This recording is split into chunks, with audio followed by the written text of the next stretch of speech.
I saw a werewolf with a Chinese menu in his hand.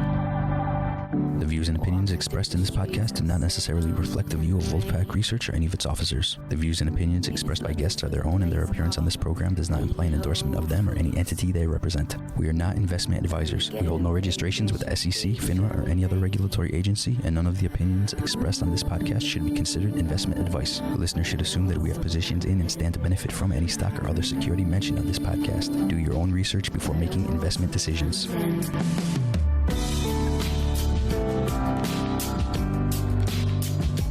Welcome to the Wolf Den, everybody. This is Dan David coming back at you with the pack. And by the pack, I mean, what is this sound Carl? It's Carl the sound guy. It's Carl the sound guy. What sound? It's a new year, and Carl thinks he's like Madonna or Sting. He needs a name that's just one word. I trademarked it. You trademarked sound Carl? I did. Is that a serious thing? You did that? I did. I filed the paperwork for it. Such a douche. Oh, my God. Well, look, it's a fast-moving week, and today we have a special guest. I know I say that in every podcast, but I'm very excited for today. For 2.5 decades, our guest had a special in his job title. How many of you have special in your job title? Not in your description, Carl. In your job title. Or what your mother calls you. Right. Joe Marasco was at the FBI. Yeah, that FBI. You know, the one that breaks down your door at 6 a.m. It says hello. Joe worked his way up, and he's always stayed in the niche, focusing on protecting you and me in a very non-public way. His posts include Special Agent of Counterintelligence, Supervisory Special Agent of Counterintelligence, Supervisory Special Agent of Cyber, Assistant Section Chief of Counterintelligence, and Supervisory Special Agent of HUMINT. That's a human intelligence gathering. Yeah, that sounds really cool. We're going to talk about that, Joe. Yeah. Also, Assistant Special Agent in charge of counterintelligence, cyber-terrorism. And before he had to give up his government-issued fully automatic MP5, he was a Senior Section Chief for Counterintelligence. Wow. All of these are my old jobs. Yeah. Joe is currently a critical infrastructure director responsible for North America and Latin America for software company SAP. He's also spent time in the investment world at Vanguard. Poor guy. Joe has appeared before congressional committees, presented at public and private conferences, and has appeared on several prominent podcasts. None as prominent as this one, I would say. But we really think we want to talk to Joe about is his time in the FBI fighting what feels like a war of attrition against hackers and cyber terrorists. Whether they're individuals or state-sponsored or enemy states, we want to hear more about that. And, of course, why Carl's Pornhub history has gotten him in trouble in the past. Maybe Joe can fill us in. Welcome to the show, Joe. Thank you, Dan. Thank you, Carl. I appreciate it very much. I'll just start off by saying the FBI only really comes to break your door down if you're guilty of a crime. So, see, that sounds like something the FBI would say. Yeah, I'm sure they've never screwed that up before. No. Joe, I've always wondered, and before we get too far into the hackers and everything, who pays for the door? Like, I mean, you guys come in, you have the little battering ram, and you smash that door to pieces, and you have the cool windbreakers. It's guns blazes, but who pays for the door? So, Carl, obviously, depending on the threat, we like to try to, if we have to break a door down or break something, we try to minimize it. However, I can't speak for every department, state, local, or federal, but the FBI actually does have a budget to repair doors, windows, and the like in the event that we have to go to that extreme. But for the most part, we hope for full compliance. So it doesn't happen often, but we do have a budget for it. Hey, can you imagine that? You know, Joe, I'd like you to come in and sit down. This is the 5th window and door you broke this month. All right. All right. That does happen as well. Yeah. Could you try to at least open the door? It was unlocked. Or vehicle you damaged. Nice. It sounds like there's some history there, Joe. No. Friends and colleagues. Colleagues. Right. It's always the other guy, right? Well, look, for the most part, I think you're right, Joe. The FBI's knocking on your door. You're probably not wondering what it's all about. I have wondered why in every single case. Number one, the overwhelming show of force for senior citizens that might be a white-collar criminal. When like 30 or 40 agents shown in, everybody has their gun drawn. Is there like no situation where you're affecting an arrest at somebody's residence or whatever, where people are not armed to the teeth? Is that just kind of the SOP?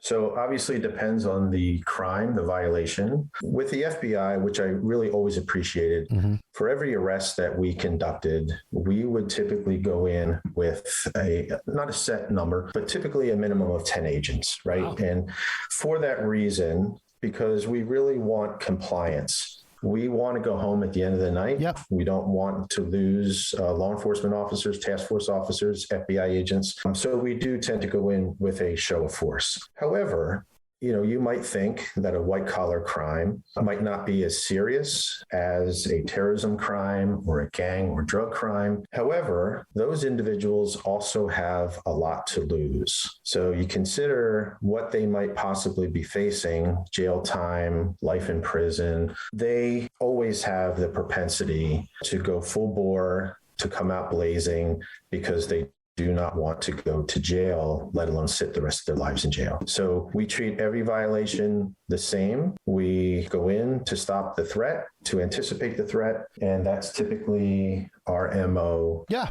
to live and come home. Yeah, no. That's right. Yeah. That's right. Even if it takes air, land, and sea patrol. I've seen that before too. You're right. I don't know if you had a particular case in mind, but there was one over the last year or two. I saw two things. The Roger Stone one guy, that complete wacko. I've had a feeling that's the one you were talking about. Yeah. And then there was a show we did last week where there was a pharmaceutical rep who was involved in a RICO case. And I totally agree with you. White collar criminals can be much more dangerous, I think, than even street level gang members, because they have the resources. Well, they affect more. They have more effect. I mean, if you're ruining somebody financially, I mean, you're kind of killing them in a way. Yeah. You're certainly taking years off their lives. And in the case with Insys Therapeutics and this drug rep, they actually killed people, right, with this drug. Literally, yeah. But this guy is on the beach, and yeah, they had shore patrol with snipers on there, and they're just not screwing around at all. Correct. And same thing with the Roger Stone guy. Like, this is an old man.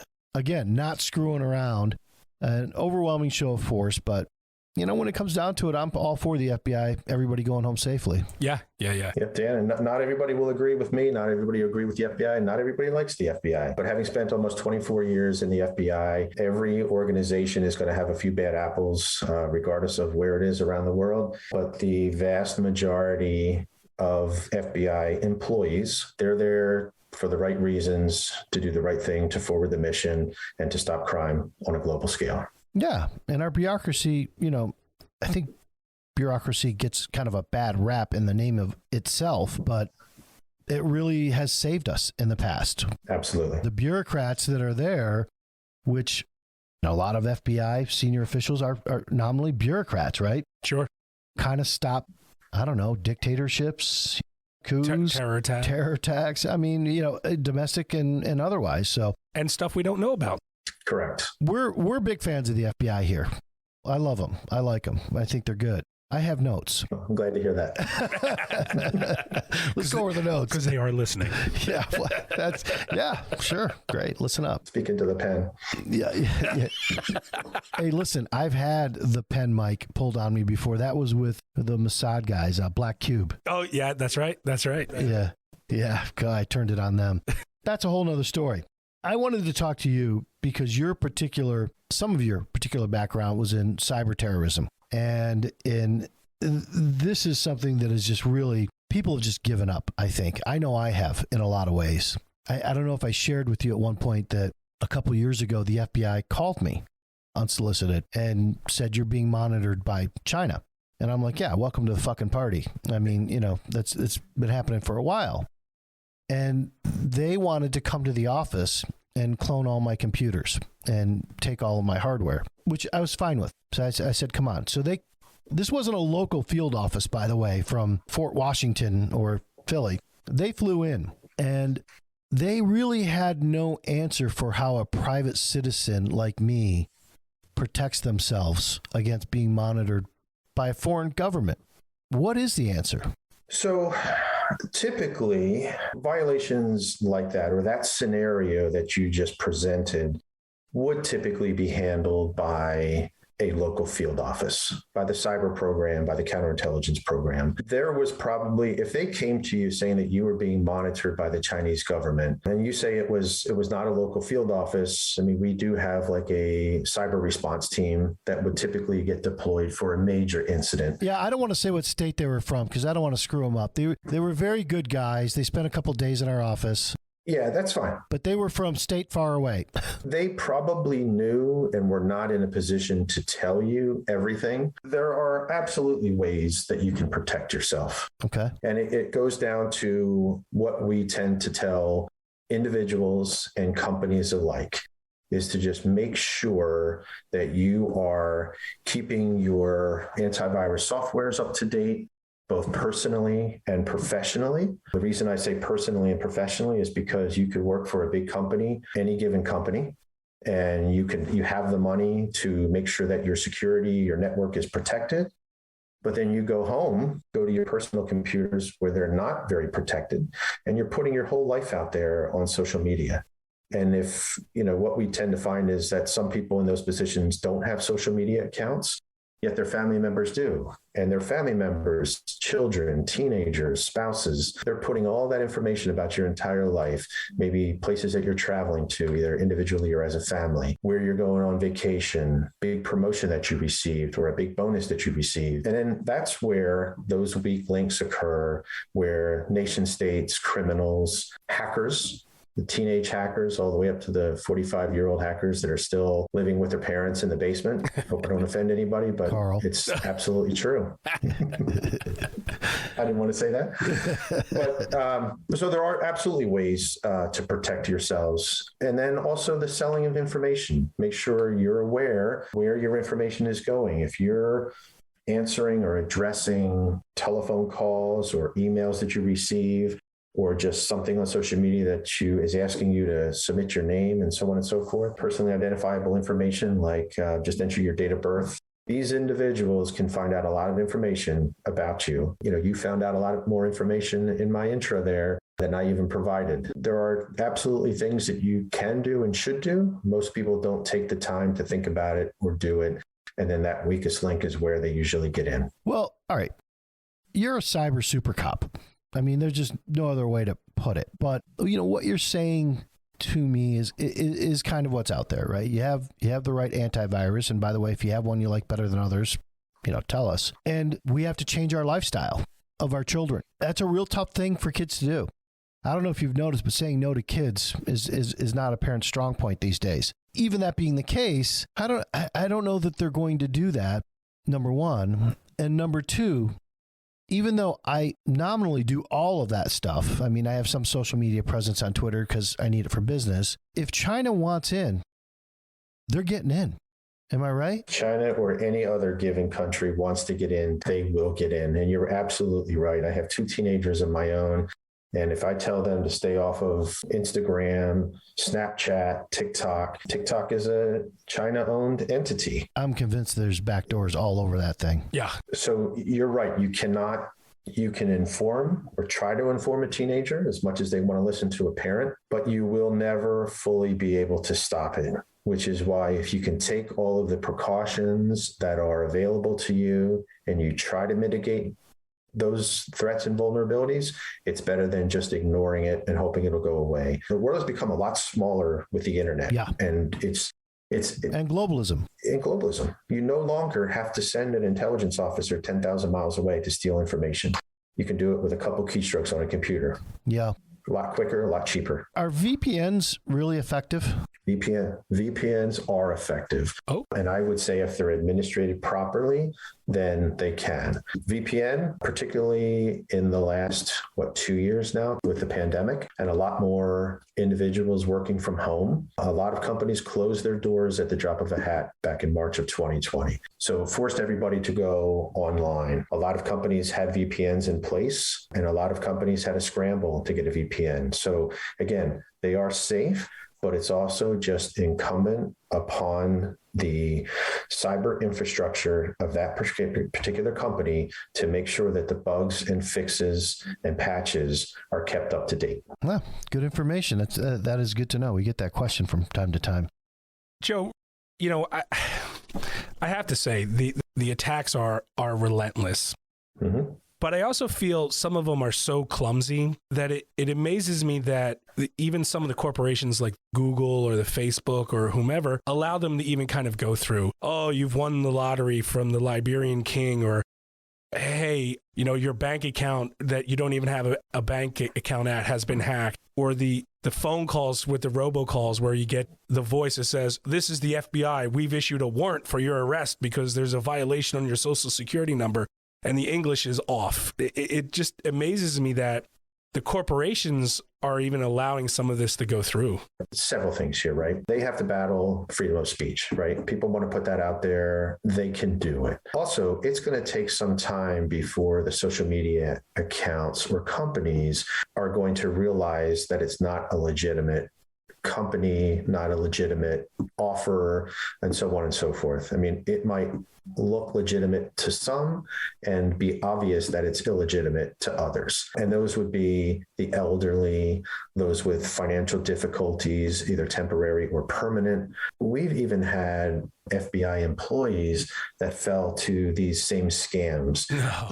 We've had law enforcement officers, elderly parents. If you get a scam, like you talked about some of those, where somebody says, you won $1 million or $3.5 million in Publishers Clearinghouse, and you only have to pay $2,500 in taxes. Well, that is an obvious scam to me, to you, maybe to Dan, right?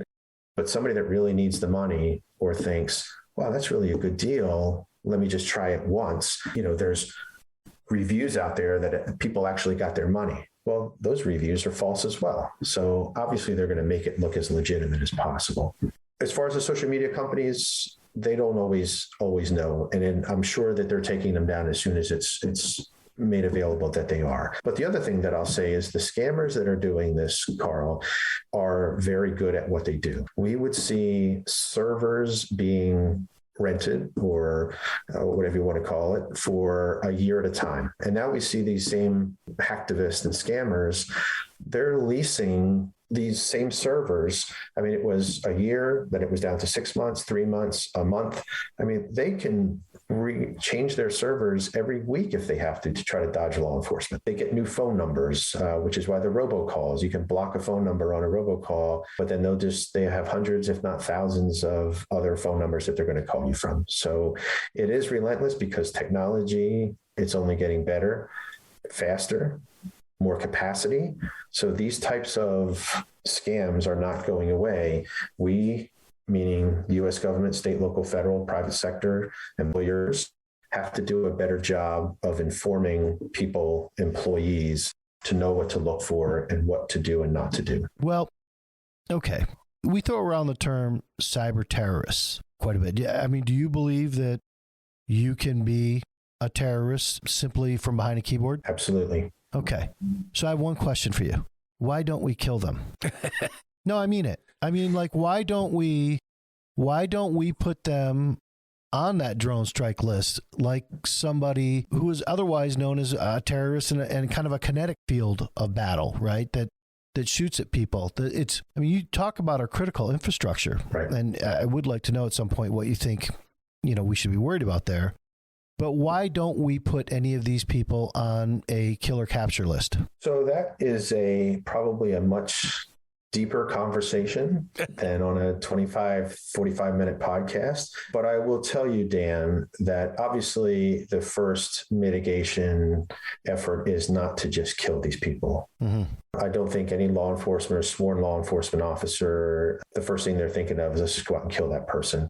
Obviously, it's to bring them to justice. I'm not going to speak to the level at which it might take to kill, because there's a lot of forms to fill out. Well, there's a lot of paperwork no matter what you do. But that's not where a law enforcement officer or the military likes to go right from the onset. I mean, I understand the mindset of any human being is not to want to kill somebody. I totally understand that. But if the word terrorist means something, and it means what I think it means, then they're striking terror in the hearts and minds of the people here. And we don't want that. And it seems to me, as pro law enforcement as I am, and I'm, listen, I'm on the record all over the place being there, so that's nothing new, that we're losing, especially when it comes to cyber terrorism.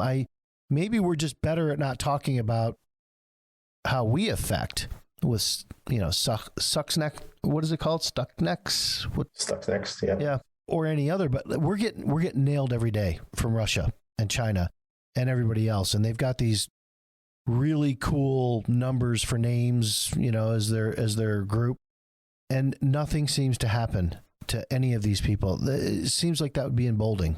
I would agree with you that the capabilities of our adversaries, and it's the adversaries of the United States, are very good. There is no question about that. But I would be so bold as to say that regardless of how capable our adversaries are, that the U.S. capabilities will always be higher, even if just slightly higher, than our adversaries. Really? It is a chess game, not a checkers game when it comes to cyber warfare, counterintelligence, counterterrorism. We will always have the advantage. So as bad as it seems, I have no question that our capabilities are better. I hope so. God, I go to sleep hoping that sometimes, and I hope it stays that way too. It seems to me with the advent of quantum computing, marrying that with AI, it's a very, very dangerous atmosphere to be in.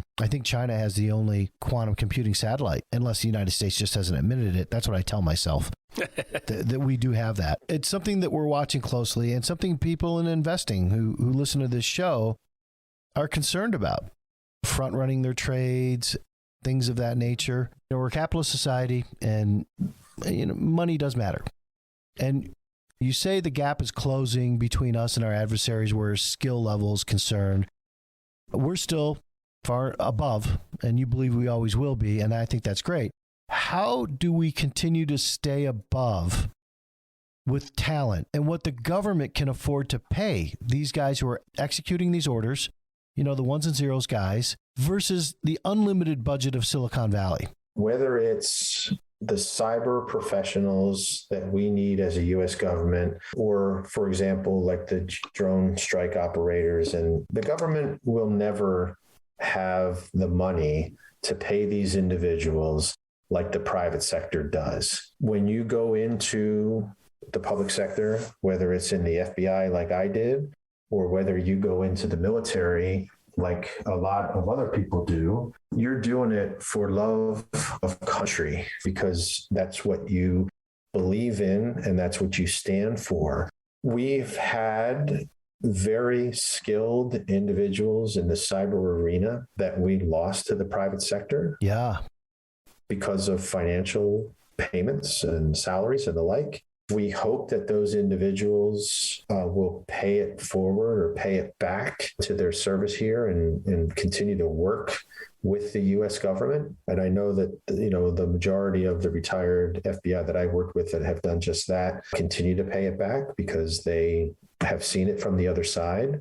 And that's why it's so important that the private sector works with the public sector, because we can't do it alone. We absolutely need that partnership and that collaboration to really help us, meaning the U.S. government or the U.S. as a whole, maintain that edge or that superiority. Yeah, that was the answer I was afraid of. And the truest one, I know that we're always going to lose talent to the private sector. Frickin' Zuckerberg. Well, don't forget the ones they catch, work your parole, work for the Fed, or go to jail. Yeah, no, I mean, but seriously, it just makes Joe's point that much more impactful, that there's got to be that partnership between public and private sector, because you might love your country very, very much. I do. I know I do. But at a certain point in time, you love your wife or you love your husband too. And they're like, hey, man, I want a bigger house and we're going to have a family and we're going to, and I just hate to see our government lose talent like that. And I have to have faith, like you're saying, Joe, you're in the private sector now and you're still paying it forward to the country. And hopefully for any of you that are listening that have made that leap from government sector work to the private sector, you're still paying it forward too, because it matters. Absolutely. What do you think is the critical infrastructure we need to think about securing most? For those that are not aware or familiar with what the U.S. government deems as critical infrastructure, you can go on to Department of Homeland Security, CISA's website, which is the Cybersecurity and Infrastructure Security Agency, is the arm of DHS, which oversees and is responsible for critical infrastructure. The U.S. has 16 critical infrastructure sectors. At any given moment, the cyber attacks against all of these critical infrastructure sectors are occurring. As far as what I would say, which would require more attention or prioritization, and I would say this in no particular order: information technology, financial services, energy, chemical, transportation. Regardless of how you look at these, you really want to consider them as all important all the time, because all 16 of these critical infrastructures and infrastructure sectors are what we, the U.S. government, deems to be the most important in all aspects. Right. Each country is going to have their own infrastructures that they deem critical. Some of the smaller countries, maybe tourism. But if tourism goes away, then some of these little countries could go away, or their whole infrastructure can fall. Well, energy's big for us. And quite frankly, I worry about our energy grid and the age of it and where we are as far as being technologically advanced in our energy grid. Is that something that concerned you or the FBI? Or they war gamed it out a few years ago, the attacks on the infrastructure systems, and I think it was pretty catastrophic results when everything was turned off. Well, of course, but can they turn it off? Well, sometimes they go off unexpectedly, and then you have to, which has happened in the Northeast several times. But are we concerned? We're absolutely concerned, which is why, as a critical infrastructure expert here with my current company, and for the better part of 24 years with the FBI, I was responsible for critical infrastructure from foreign adversaries and the like. So what are we doing, right? What is the U.S. government doing to protect critical infrastructure? They have made great strides over, I'll say 10 years, but it's been a little bit longer than that, really, since September 11th is when a lot of things changed. The U.S. government working with the private sector in what we call the public-private relationships are extremely instrumental. You have companies that used to be really didn't communicate with each other because they considered each other competitors, and they still do consider each other competitors. But they realized that in order to protect the sector, that these companies within the sectors have to get along. They have to communicate with each other. They have to do what they can collectively and synergistically to protect their own environment.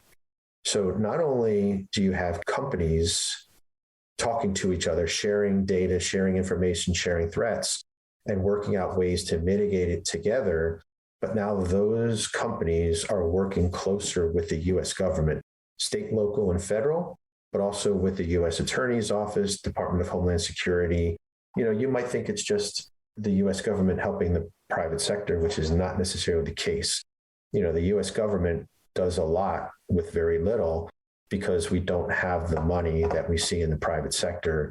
So even the private sector, particularly in information technology, sharing that information with the U.S. government to bring our systems up to date allows us to do a lot more with even more than we had before. Oh, we have the money. We just don't give it to you. Where we should. We don't fund. Well, please do, Dan. Yeah. Well, I think it's a win-win. Yeah. No, I think more and more we are, just over the last few years, I think it's become this, okay, we need to put a lot of money and brain power into cybersecurity and infrastructure that we've been hearing about. You say it's been going on since 9/11, but there's something about our government officials talking about it more. It's been progressing since 9/11. Yeah. Right. And the rhetoric has actually started to infiltrate our society from the government level, which I appreciate that they're actually talking about it more, because I feel like when they're talking about it, they might actually do it and give you the funds that you need. And as far as the private sector, private government sector cooperation, that, in my opinion, is when the United States has always been at its best. You look at COVID and, Operation Warp Speed and getting these drugs to market better than any other nation in the world, because we can do that. So I think that's the right way to go. I'd like to hear more about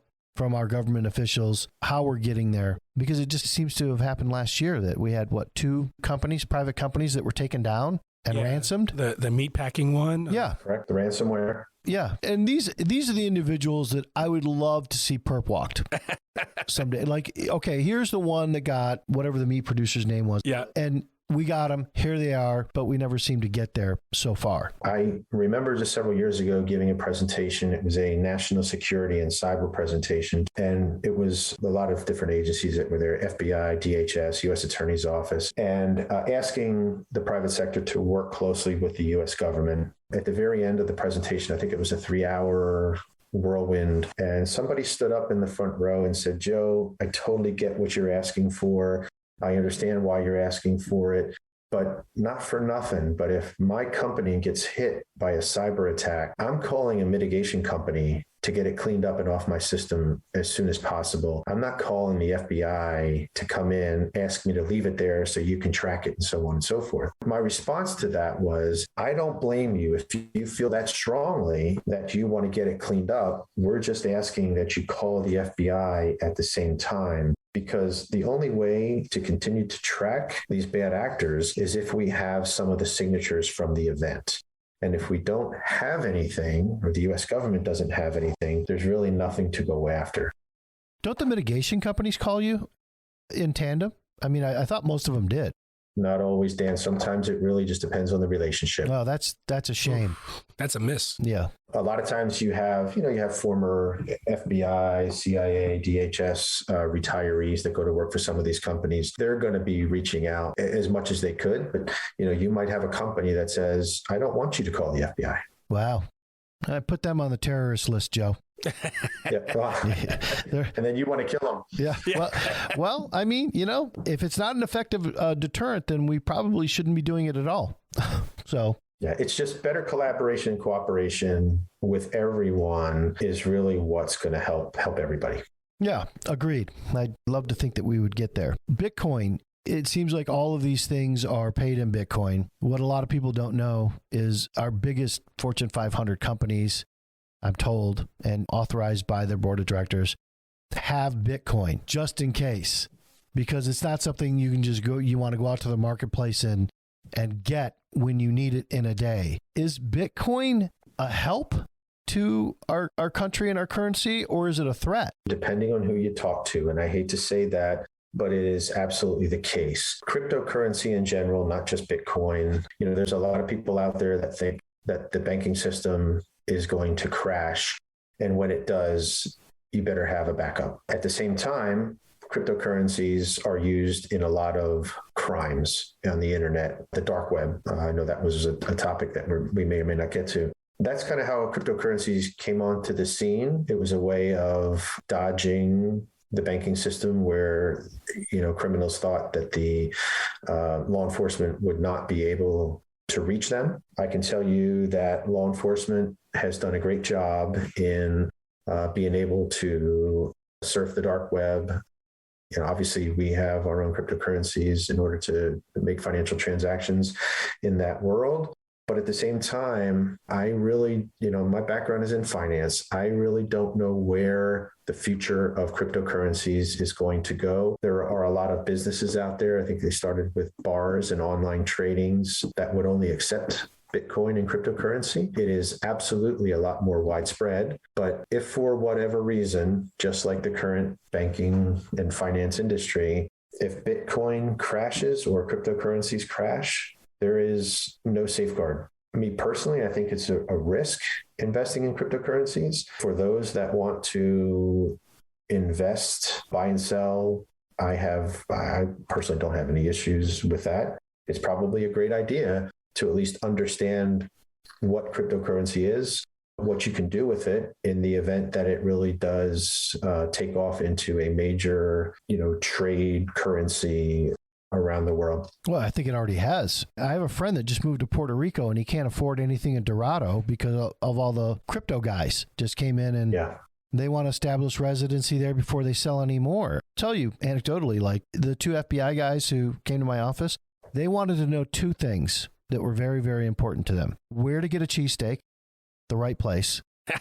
Then they were not from Philly if they're asking. Yes. No, they were not even from the state. Yeah. And what we thought of Bitcoin. And I'm talking this like 3-4 years ago.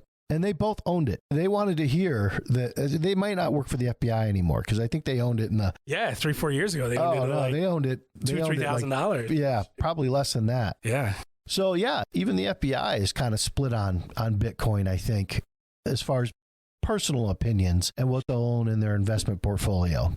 How anonymous is it though, Joe? Can you, like, if you pay that ransom in the Bitcoin, are we finding them? If you're talking like in the ransomware, a lot of the ransomware attacks that have occurred recently and just over the last couple of years, they want to be paid in cryptocurrency because it is very hard to track. You know, I've been out of the Bureau for almost a year now, and the capabilities of just law enforcement have gotten better for sure. I wouldn't be surprised if we definitely have an optic into that. But the whole ransomware phenomena is getting crazier because more and more companies are paying. They are paying in cryptocurrencies. They are a lot harder to trace. It's not impossible. I know that, but it's a lot harder. And then the more people pay, the more ransomware attacks are going to occur because they know there's a higher probability that they will pay. So it's just this cycle that is making it very difficult for law enforcement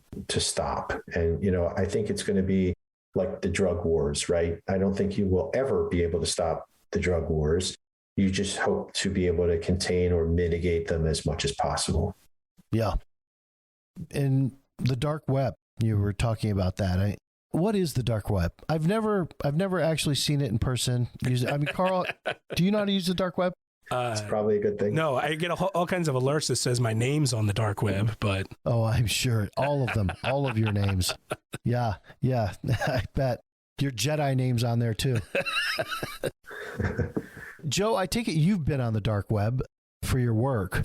How does that work? I mean, like it's VPNs and, you know, all cloak and dagger? Yeah, it's all cloak and dagger. I mean, the dark web, you know, part of the World Wide Web.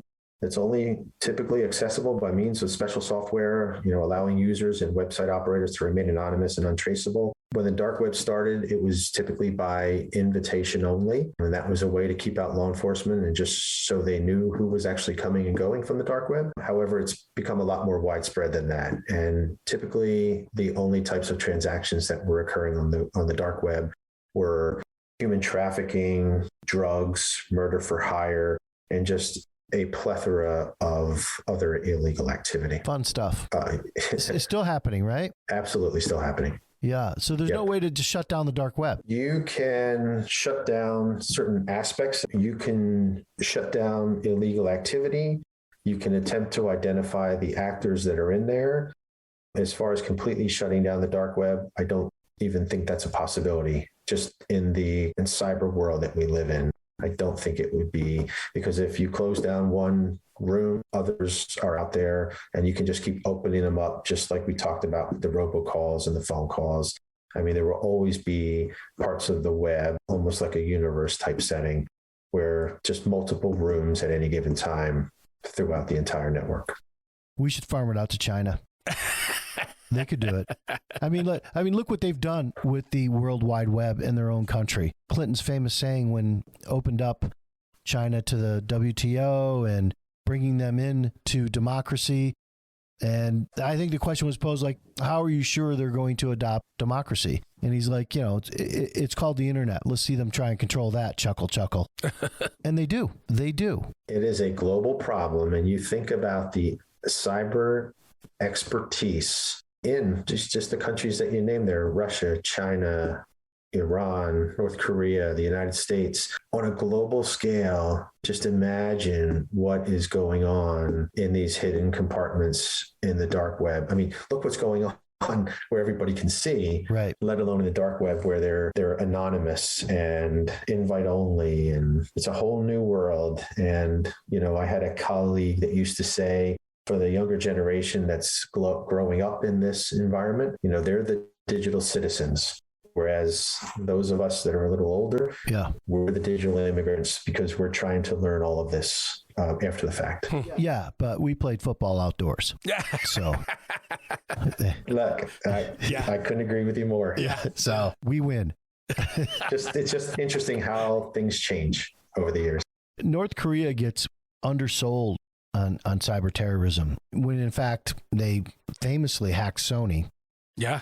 And as I found out from my experience of being monitored by China, it was the North Koreans that were doing it. They take them over the northern border of North Korea, which, if you want to look at a map, it's not that far from Beijing. And somewhere in between Beijing and North Korea, they have them set up in these nondescript buildings, and they have North Koreans there doing the hacking. And then they take them back the next month and get another group and back and forth. And they do state-sponsored hacking on our critical infrastructure. And then, I guess in their spare time, they do some things with people like me. To your point, you have, just like you have individuals posing as other individuals to hack computers, you have countries posing as other countries to hack government systems, other countries, individuals, and the like. Yeah. So you really never know who is contacting you for what reason and what they're after. Sometimes they may not even be after you.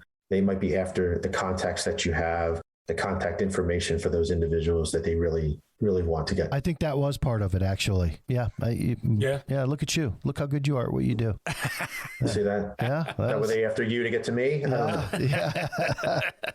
Probably. You don't hear much about Anonymous anymore, or these Russian hackers, Cozy Bear. And I mean, did we kind of shut down Anonymous, or are they just like happy with the way the world's going now?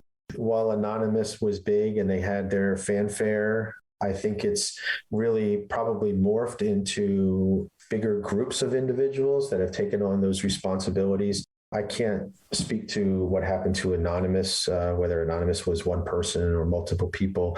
Eventually, the fanfare and whether, those individuals were arrested or what have you. But, what might start out as a pretty famous individual or group who has been known to conduct these types of things, it's taken over by somebody. So, Cozy Bear Anonymous, whoever it might be, there are other people that have taken on those responsibilities and probably onto, I hate to say better and bigger things, but, bigger and more illegal things. Yeah. To be more accurate. Well, I'd like to know where we're going with this and see some light at the end of the tunnel. But so far, it's just my show notes here. One, we're not so into killing cyber terrorists. So I would agree. Apparently, we're not going to do not at the onset. Okay, well, we're past the onset, I think. So apparently, my next request of killing the robocallers is out too. Oh God, that's a no-no. I mean, I don't know why we can't do the robocallers. I mean, we can all agree on that, right? Yes, they are horrible. They need to go. Immediate death penalty. How would you know if your car warranty was expired if you didn't get all those calls? That's the one. And my healthcare needs. Yeah, there you go. There you go. But then the reason these callers, the robocallers, are out there is because they are making millions upon millions of dollars with $1,000 here, $100 here. Yeah. It all adds up. That's why they continue to do it. That's why they take the risks. That's why they spend money to, keep transferring the servers or transferring phone numbers. And they go after the weak and the vulnerable because they pay. And it's sad that an elderly couple might lose, their entire life savings with one phone call. And it happens. Yeah. It still does. It's terrible. The other thing is our critical infrastructure, our site for this is, did you call it the CIS site? CISA. CISA. Okay. CISA, the Cybersecurity and Infrastructure Security Agency. Okay. Which is an arm of the Department of Homeland Security. I'm going to go look at that site. I would say we need a new name because I've just found out that I'm a cisgender male. Or just a male. Well, I thought when people said cisgender, they were talking about, something else, and that's fine, Yeah. But no, that's me. So I should be on that site. Well, just update your pronouns on your website. Carl did that. Yeah, that's right. Carl that's right. did that. Part of my trademark. Oh my gosh. All right. So what else can we be looking for? People understand that the FBI is out there protecting us with their lives in the most ardent way possible. Absolutely. What do you see as our biggest threats for the next 2, 3, 4, 5 years? I mean, you're really one of the only people we can ask this question of. I know you have to be somewhat generic, but I'm not just talking cyber. I'm just talking any kind of thing that could turn into kinetic conflict or, a new Cold War. Yeah, cyber is going to be the number one. And under the cyber umbrella, there are just so many different things. Besides the cyber, I mean, we really need to function as a country, and not to get into a full political discussion, but we need to clean ourselves up in-house before we start looking outside. We can't have infighting within the U.S. government at the highest levels.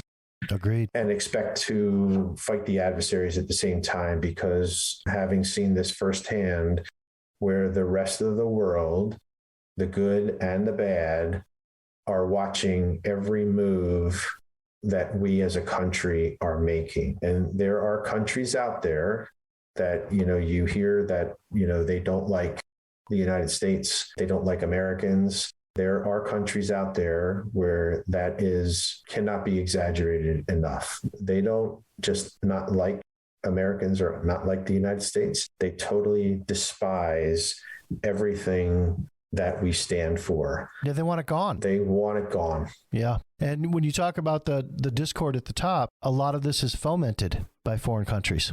Absolutely. And going back to what Carl said about social media companies picking up on whether that's good or bad. And we saw that through the 2016 election, where you had countries like Russia that were fomenting that 100% through the use of social media and the riots that had occurred as of recent.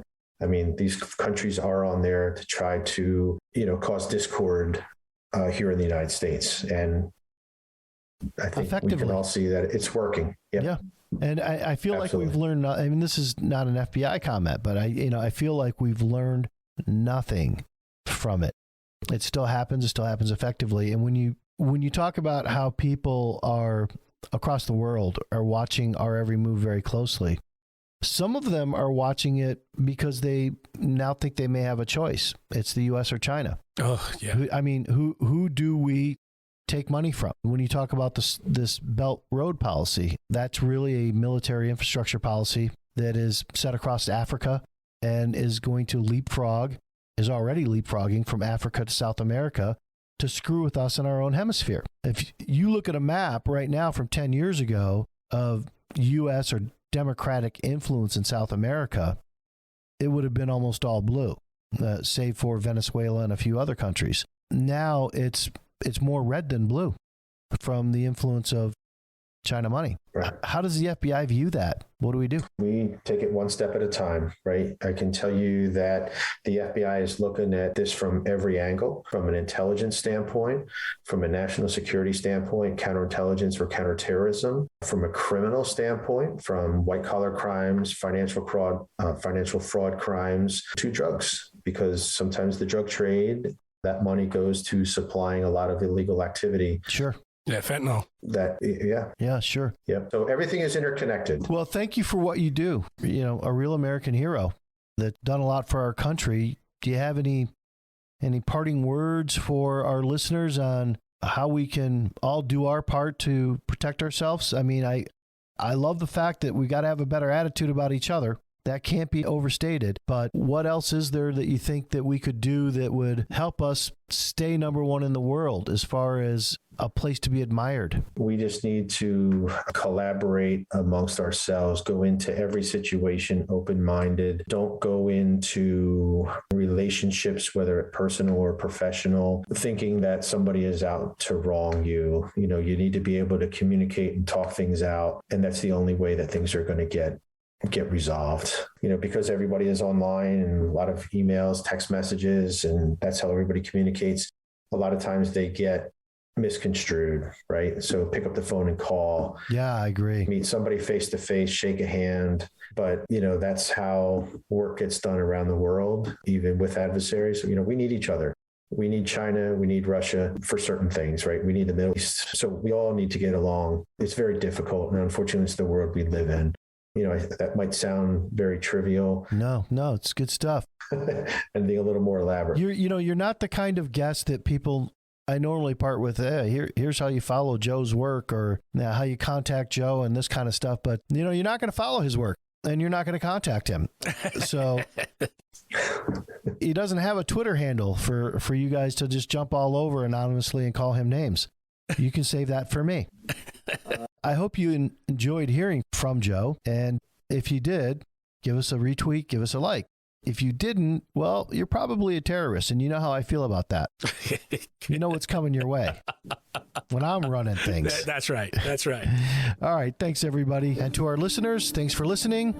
If you like what you heard, leave us a comment, give us a retweet, follow us on Twitter. Thanks for joining us.